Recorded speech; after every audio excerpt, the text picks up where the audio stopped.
നമ്മുടെ ലൈവിൽ ഇപ്പോൾ വലിയ ഗൂഢാലോചനകൾ തന്നെയാണ് നടന്നുകൊണ്ടിരിക്കുന്നത്. വിശദമായി പറയുകയാണെങ്കിൽ ഇപ്പോൾ നമ്മുടെ അനുമോളെയാണ് പലരും ടാർഗറ്റ് ചെയ്യാൻ ഉദ്ദേശിച്ചിരിക്കുന്നത്. നെവിൻ എന്തായാലും നല്ല രീതിയിൽ ടാസ്ക് കൊണ്ടുപോകുന്നുണ്ട് എന്നും ജിസയിലും അങ്ങനെ തന്നെയാണ് എന്ന് നമ്മുടെ അക്ബർ പറയുന്നുണ്ട്.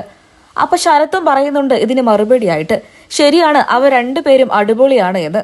നെവിനെ കുറിച്ചും ജിസൈലിനെ കുറിച്ചും ബിന്നിയെ കുറിച്ചും ഒക്കെ തന്നെയും നല്ല രീതിയിൽ സംസാരിച്ചു കൊണ്ടിരിക്കുന്ന സമയത്താണ് അനുവിനെ കുറിച്ച് ഇവർ സംസാരിക്കാൻ ആരംഭിച്ചത്. പക്ഷെ അനുമോൾ എന്താണ് ഈ കാണിക്കുന്നത് എന്നാണ് നമ്മുടെ അക്ബർ ചോദിക്കുന്നത്.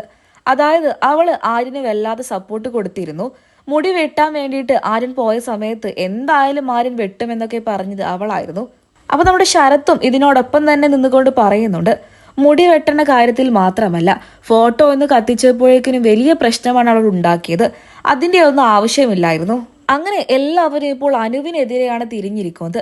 എന്ത് കാരണം കൊണ്ടാണെങ്കിൽ പോലും അനുവിന് ബിഗ് ബോസ് വീടിനകത്ത് ശത്രുക്കൾ കൂടി വരികയാണ്. പ്രത്യേകിച്ച് ജിസേല്, റെന, അതുപോലെ തന്നെ പുരുഷന്മാരിൽ അഭിയൊഴിച്ച് ബാക്കിയുള്ളവരൊക്കെ തന്നെയും പൂവാലന്മാരാണെന്നും കോയിയാണെന്നും രീതിയിൽ സംസാരമായിരുന്നു അനു സംസാരിച്ചത്. അതുകൊണ്ട് തന്നെ പുരുഷന്മാരും അനുവിനെതിരെ തിരിഞ്ഞിരിക്കുകയാണ്. ഇനിയുള്ള എപ്പിസോഡുകളിലും ലൈവിലും ഒക്കെ തന്നെ ഈ മനുവിന് മുട്ടൻ പണിയായിരിക്കും പലരും കൊടുക്കാൻ പോകുന്നത്. എന്തായാലും ഇനിയുള്ള എപ്പിസോഡുകളിലൊക്കെ തന്നെ ഈ മനു എന്തൊക്കെ നേരിടാൻ പോകുന്നു എന്ന് നമുക്ക് കണ്ടു തന്നെ അറിയാം. അതിൽ മാത്രമല്ല, വേറൊരു പ്രശ്നം കൂടെ നമ്മുടെ ബിഗ് ബോസ് വീടിനകത്ത് അനു കാരണം ഉണ്ടാകുന്നുണ്ട്. അനു ഉണ്ടാക്കിയ ഫുഡ് കഴിക്കില്ല എന്ന് പറഞ്ഞുകൊണ്ട് ശരത്ത് വലിയ പ്രശ്നമാണ് ബിഗ് ബോസ് വീടിനകത്ത് ഉണ്ടാക്കിയത്. അങ്ങനെ ഒരു പ്രശ്നം അരങ്ങേറിയപ്പോഴേക്കും ആദിലയും നൂറയും വന്ന് പറഞ്ഞിട്ടുണ്ട്, ചേട്ടാ, നിങ്ങൾ അവൾ ഉണ്ടാക്കിയത് കഴിക്കുന്നില്ലെങ്കിൽ കഴിക്കേണ്ട, ഞങ്ങൾ ഉണ്ടാക്കി തരാമെന്ന്. ഇന്ന് അഡ്ജസ്റ്റ് ചെയ്യാമെന്നും എന്നാൽ പിന്നീട് അവളെ അവിടെ കയറ്റാൻ പാടില്ല എന്നും കിച്ചൺ ടീമിൽ നിന്നും എങ്ങനെയെങ്കിലും അനുവിനെ ഒഴിവാക്കണമെന്നുമാണ് നമ്മുടെ ടീം അംഗങ്ങളൊക്കെ തന്നെ ഈ പറയുന്നത്.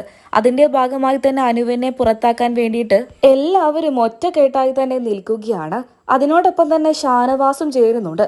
ഷാനവാസും പറയുന്നുണ്ട്, നാളെ ഞാൻ ക്യാപ്റ്റനായി കയറാം, എന്നിട്ട് ഞാൻ അവളെ ഒരു പാഠം പഠിപ്പിക്കുമെന്നൊക്കെ. എന്തായാലും ഇനി അനു എന്തൊക്കെയാണ് ബിഗ് ബോസ് വീടിനകത്ത് നേരിടാൻ പോകുന്നത് എന്ന് നമുക്ക് കണ്ടു തന്നെ അറിയാം.